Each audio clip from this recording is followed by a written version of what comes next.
Nag Hammadi Codex II sits in the Coptic Museum in Cairo, Room 7, Case 4. The papyrus leaf measures 32.5 centimeters tall. Its ink is 1,600 years old. Physical handling has been restricted since 1975. Gloves required, appointment mandatory, glass between you and the page at all times. Page 15 of that codex contains the clause that names your suffering. It has been sitting there, readable, since 1945. Almost nobody talks about it. Proto-Orthodox bishops moved against this text early. Banned, buried, condemned. The councils that shaped what became the Bible made certain this one did not survive, or so they believed. Then in 1945, a farmer digging near the cliffs of Jabal al-Tarif in Upper Egypt broke open a sealed ceramic jar. Inside, 13 leather-bound codices, preserved by the desert, untouched for over 15 centuries. 4 separate copies of one particular text survived inside that jar. 4 copies. That kind of redundancy does not happen by accident. Someone made sure this text endured. That text is the Apocryphon of John. And it is not mythology. It is not allegory. It is a literal pre-birth contract manual, a document that describes the architecture of the system you were born into, the binding clause written into the structure of your experience, and the precise mechanism by which you were made to forget all of it. In the next several minutes, you will see how that contract was constructed, what specific clause locks it in place, and what the text itself identifies as the exit protocol. This territory, suppressed Gnostic cosmology, the documents they pulled from the canon, the systems of control named in the oldest manuscripts. If that is your territory, subscribe now. Every week, another sealed jar gets opened. The source is Codex II from the Nag Hammadi Library, pages 10 through 15. The standard academic translation comes from Michael Waldstein and Frederick Wiese, published in 1995 by Brill. The Coptic manuscripts are held and verified by the Coptic Museum in Cairo. This is not a paraphrase. This is not a later interpretation. What follows comes directly from the text. The Coptic term used throughout these pages is archon. Most translations render it as ruler. That rendering loses something critical. Archon does not mean a ruler who governs by consent or by the will of those beneath him.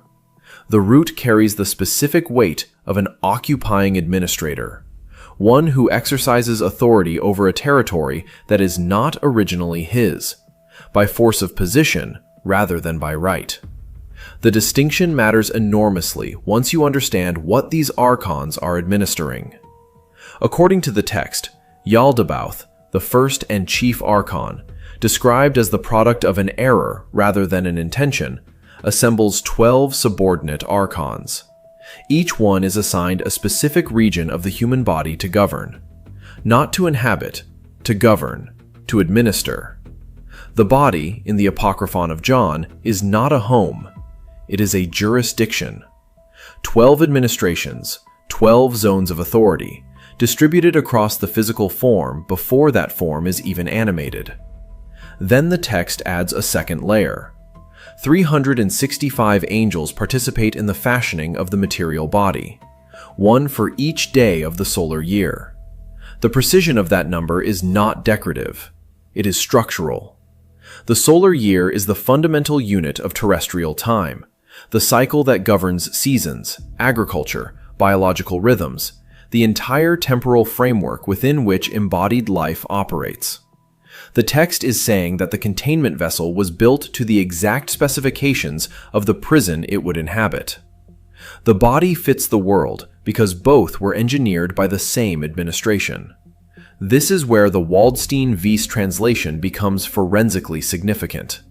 The Coptic phrase rendered as fashioned the body carries a verb that in other Coptic usage describes the work of a craftsman, deliberate, technical, goal-oriented construction. Not creation in the sense of bringing something into being from love or abundance. Construction, in the sense of building a tool for a specific purpose. The body, according to the text, is a purpose-built containment vessel. That is the literal reading. That is what the manuscript says. Modern neuroscience did not have this text in its research brief. Yet in 2008, work published in the journal Consciousness and Cognition by researchers at the University of Montreal began mapping what they called the neural correlates of embodied self-limitation, the consistent, measurable ways in which the physical nervous system constrains the range of conscious experience available to a human being. The mechanism they described: neurological governors, built into the architecture of the body itself that filter, suppress, and redirect awareness before it reaches conscious processing. A jurisdictional system. 12 governors, or 365. The number changes with the century. The structure does not. The ancients called them archons. We call them neural governors.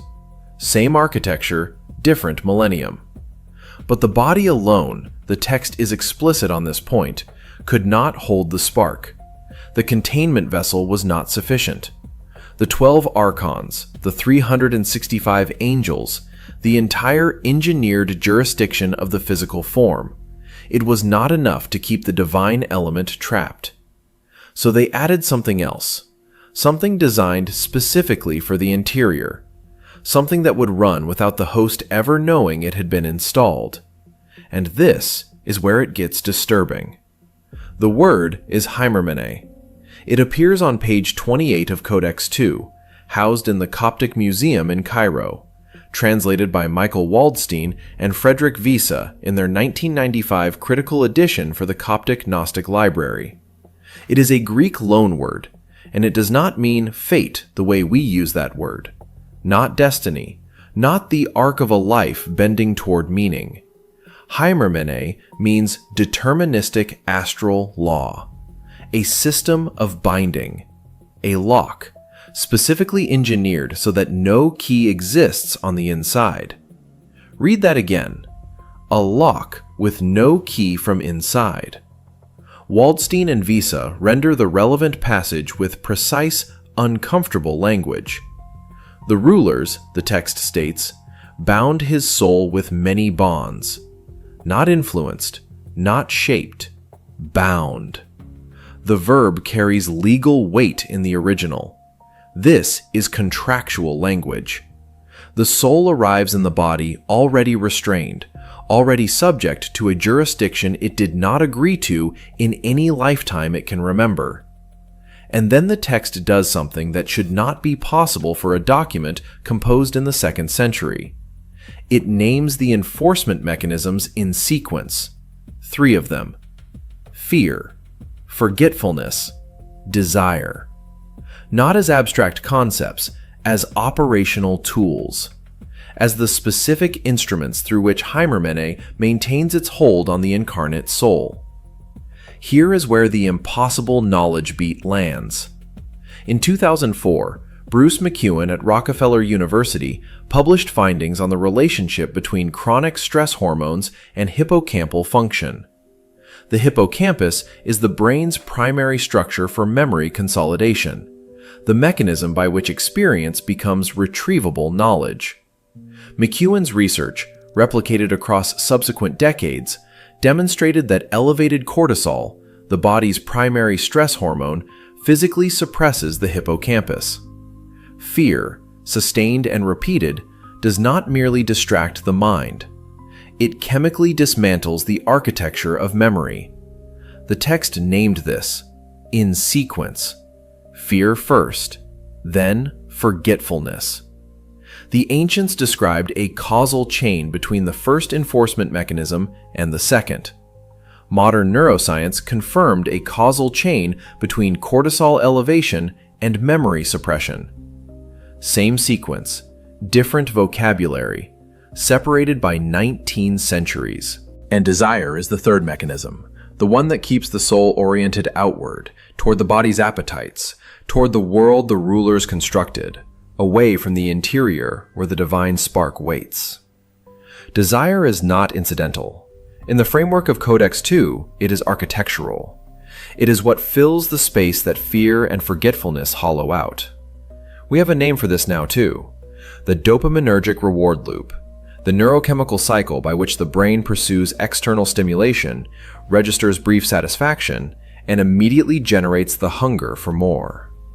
In 2018, Anna Lemke at Stanford University described this mechanism in clinical detail: a cycle of craving, brief reward, and withdrawal that keeps attention permanently anchored to external sources.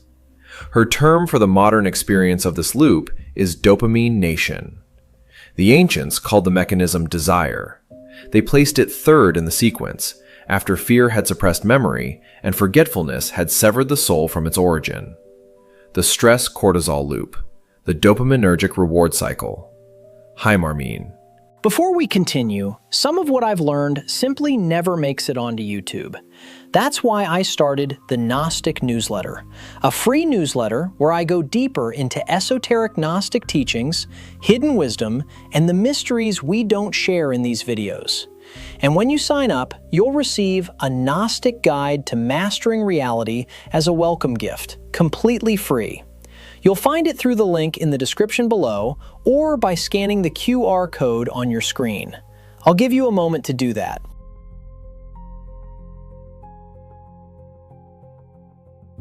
The mechanism has not changed. Only the century has.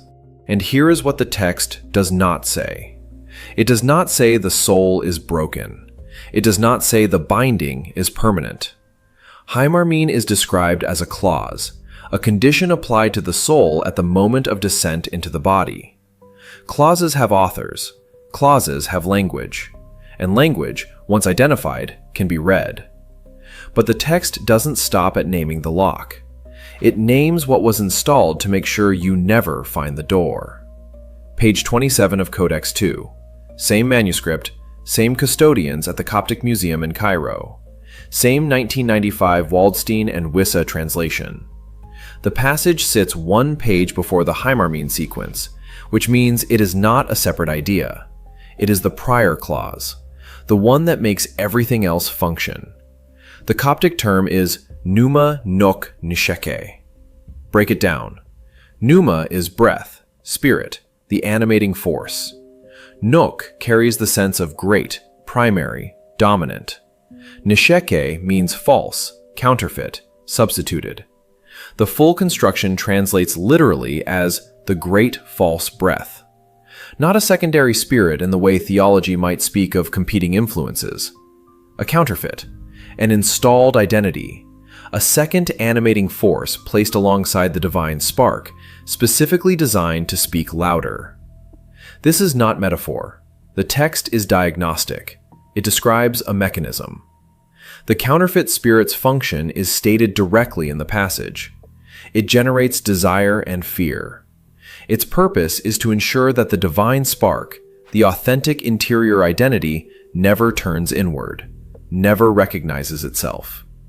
The counterfeit spirit is the voice that narrates your life in the first person and tells you that you are only this body, only these appetites, only this history of accumulated wounds and conditioned responses.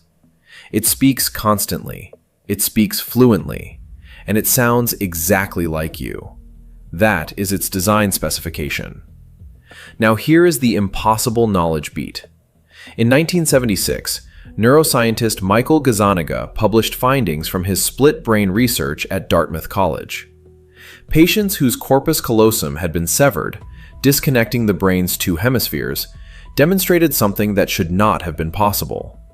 The left hemisphere, when presented with actions generated by the disconnected right hemisphere, would immediately and fluently confabulate explanations. It would invent reasons. Plausible, first-person, confident reasons. For behavior it had not initiated and could not have known about. Gazzaniga named this mechanism the interpreter, a narrative-generating system in the left hemisphere whose function is to produce coherent self-explanation, whether or not that explanation is accurate. The interpreter does not check for truth. It checks for coherence. It speaks in the first person. It sounds exactly like the self. The text describes a counterfeit spirit installed at incarnation, whose function is to generate false narration that drowns out the divine spark. Modern neuroscience identifies a confabulation mechanism, whose function is to generate plausible first-person narrative regardless of accuracy. The Coptic term is from the 2nd century. Gazzaniga's clinical data is from 1976. The mechanism they describe is identical, and this is the clause that makes Hymarmene work. Without the counterfeit spirit generating constant noise, constant desire, constant fear, constant self-narration, the soul might fall silent long enough to notice the spark. The counterfeit spirit is the fine print of incarnation, the clause that ensures the contract runs without the host ever requesting to review the terms. The text calls it a diagnostic, not a condemnation, a description of a condition that can be identified. And the reason that word matters, diagnostic, is that what can be named can be located. What can be located can be examined. But naming the counterfeit spirit and identifying Hymarmene still leaves one question unanswered. How does the system ensure you never look for the contract in the first place? That answer is on page 29. Page 29 of Codex 2, Coptic Museum, Cairo, Waldstein and Wissa, 1995. The passage follows Hymarmene and the counterfeit spirit in direct sequence, which means the text is not presenting three separate ideas. It is presenting three clauses of a single mechanism. And the third clause is the one that makes the other two invisible. The word is plane. It is Greek, carried into the Coptic text unchanged, the way a legal term survives translation because its precision cannot be replaced. Plane means wandering. It also means error. But in its classical usage, and in the way the text deploys it, it carries a third meaning that the other two obscure: deliberate misdirection. Not accidental ignorance. Not the ordinary confusion of a mind working with limited information. Engineered displacement from origin. The text states the soul is cast into forgetfulness at the moment of descent. Cast. Passive construction. Something is done to the soul. The forgetfulness is not a side effect of embodiment. It is a delivery mechanism. Plane is the condition that ensures the soul arrives in the body already displaced, already oriented away from what it is, already looking outward, already narrating a self that has no memory of the contract it is living inside. Now here is where the transmission signal becomes impossible to dismiss. The Berlin Codex, catalogued as BG 8502, held at the Egyptian Museum in Berlin. A separate manuscript, different physical origin, different transmission history.